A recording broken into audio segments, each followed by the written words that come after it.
Hey everyone, I'm Brendan Graeber. I'm here with Barrett Courtney. Hello. Maybe you've played a game recently or a demo of the thing called Deltarune by Toby Fox. Ooh. It's not Undertale, but it kind of is, but it kind of isn't. It came out last week as a survey program and it was very mysterious. It's been about a week, so we're going to talk about our feelings about it. Yeah. Spoilers abound, so if you haven't, please play Deltarune, and if you haven't before that, please play Undertale. Exactly. And then play Deltarune. Yeah. This is a chapter 1, like a very generous demo of a much larger project that Toby Fox wants to make. He has said in a post that he really doesn't know if he can do this on his own, where he did Undertale mostly on his own. Yeah. So he has to try and find a team. This could take 7 I years. forget how long he said, but he said it was going to be a while probably. But he has also started working on this back in 2012 alongside Undertale, and you can kind of see some of those themes in there. So we don't really know what's going to happen, but what we do know is that this game is both not Undertale, but it kind of is. Yeah. It is set in this weird alternate universe where you see like Alphys and Undyne, but she has both her eyes. Right. Toriel's still the mom. Right. Azriel's in college. Mm-hmm. It's very strange how that works out, but in a way, it's like what you did in the past game is where it is. That's however you ended that last game. They're all doing their thing. Yeah. And this is something entirely different, using them similar characters, kind of like Majora's Mask in a way. So the question I want to ask you, is this an actual sequel to Undertale? I would say no. It is an alternate telling of a story that's very similar. Gotcha. I would say it's not a sequel, but a possible prequel. But a possible sidequel? of all of these characters who have the same personality, same name.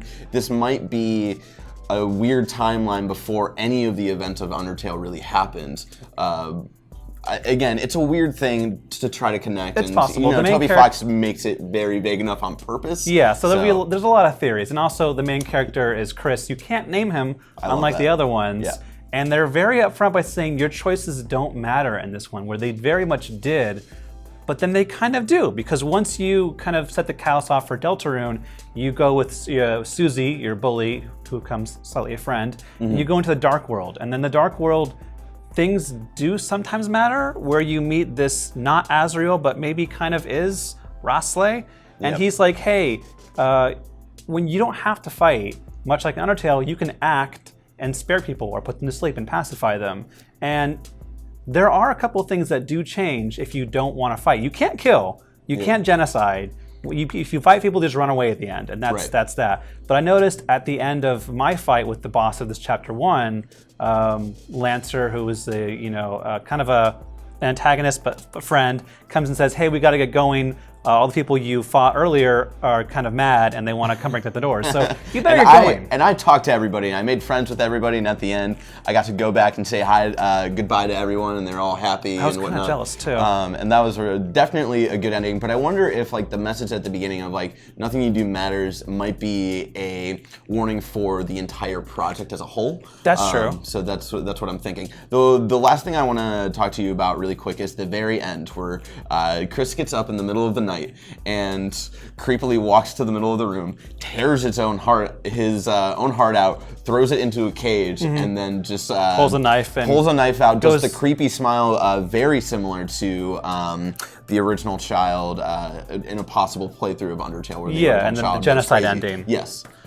So what I found interesting about it is that he's pulling you out. You are the heart. The soul is basically you, which means that you might be possessing Chris, and you're in charge of his actions. And there's only very few times in the game where you aren't in control. There's one time where you think about what Susie's doing, and you play as Susie. But when you go back, you notice that Rasley's talking to Chris, and that's why you have to do this, okay? But that's a conversation you never heard. So he's talking. I don't know if he realizes that either. And then towards at the end of the boss fight, Chris goes to protect Susie. That's something you don't do. So I wonder if when you go to sleep as the player, or as the character, he then gets to take control. And some people have been floating theories that this may be kind of a fake out. This might not be a genocidal Chris who's trying to kill everyone. Maybe he just wants the pie? And he just throws you out because like, hey, I want to get some pie. It's not your decision to make. I'm going to throw you in your bird cage. I got a knife. Let's get some pie. And this is not a genocidal maniac that you're trying to control. I don't know. But yeah, there's definite like mysteries of what is the dark world. We saw when you came out of the closet that the room you were in had lots of cards, and you could see Seam, the merchant in there, like as a stuffed doll. So Susie wants to go back tomorrow, which could be 7 or 10 or 11 million years from now. Exactly. But will we go back with her? Will we go back to Lancer? Will we go back to Rasley and fulfill the prophecies? A lot of questions. A lot of questions, but I'm really digging it so far. And please, Toby, take as much time as you need, but I hope you finish this game. Yeah, exactly. Yeah, I've really enjoyed it, and I'm glad you've enjoyed it as well. Yeah, so be sure to check that out, and be sure to check out, we'll have the first 15 minutes if you haven't seen that already, and for everything else on Deltarune as it comes out, or doesn't, who knows, stick with IGN.